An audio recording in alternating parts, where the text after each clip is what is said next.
Hi all, Arting at Flicking Feathers again today, and we're back with a book of the month. This is the second one. Feedback was good from the first video, so we'll be continuing with this. Now, I will put Amazon links in the description for the books. If you do decide to buy the book, please consider using the Amazon link. That just helps me out a wee bit.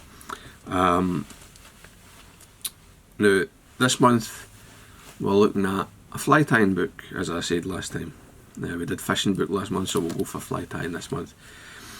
And the book is Patsy Deery's Irish Mayflies, right? The Flyfisher's Guide.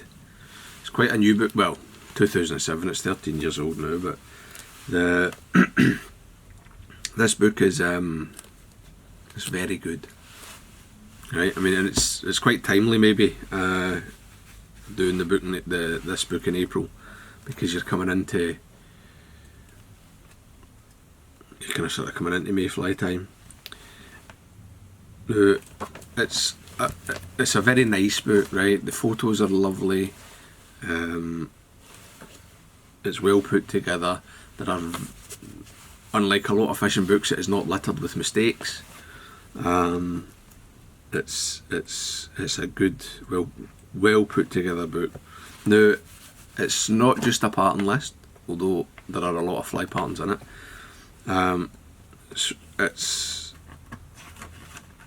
There's a short introduction, and then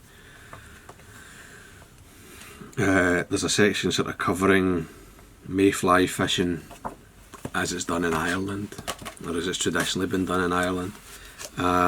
And then there's a couple of sections on materials, talking about dyeing with picric acid, which is still a popular thing in Ireland, or picric subs, for those that don't want to be handling explosive material.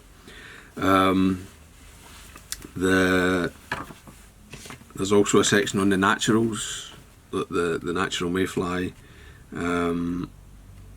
again with some lovely pictures, you know, just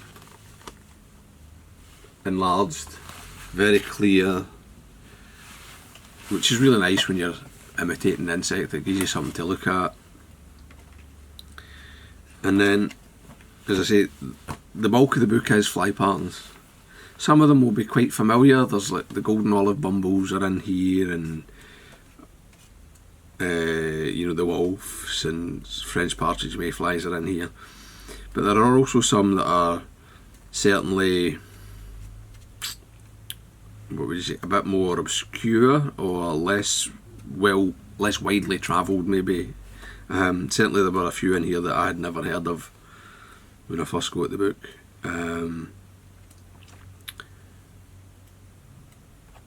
But they're, again, I mean, they're on ice. You could tie any of the flies in this book and probably be quite confident to go and use it. Now, there are nymphs. It's not all wet flies, right? There are nymphs, there are dries, there are emergers, and there are, of course, the sort of wet flies that probably a lot of folk imagine when you mention Irish Mayfly. And, you know, there's old patterns, there's modern patterns. I mean, there, the Walker's Mayfly nymph's in here, which is an old fly. There's sort of obscure stuff like the Whinbush, Golden's Favourite, it's a kind of old pattern as well. And right up till it, like, so the Gorgeous George and the Fluorescent Yellow Wolves and all that. It's a solid book. Even if you're not going to Ireland, right? I mean, there are mayflies hatching in other places. I mean, you can use these flies in a lot of lochs in Scotland. I'm sure you could use them in reservoirs in England. Anywhere where there's a green drake hatch, if you're in North America or whatever, that even if it's not the way that most people fish, these flies will catch fish. And plus, they're just nice to tie. I mean, just from a fly tying point of view, it's a good book to have a look at. So there you go. That's Patsy Deery's Irish Mayflies. It's a really solid book. I really like it. pattern references and all that, and the other information about the materials for people, especially if you're not that familiar with wet flies. It's good to kind of see the materials laid out nice and clearly. So that's it for this one.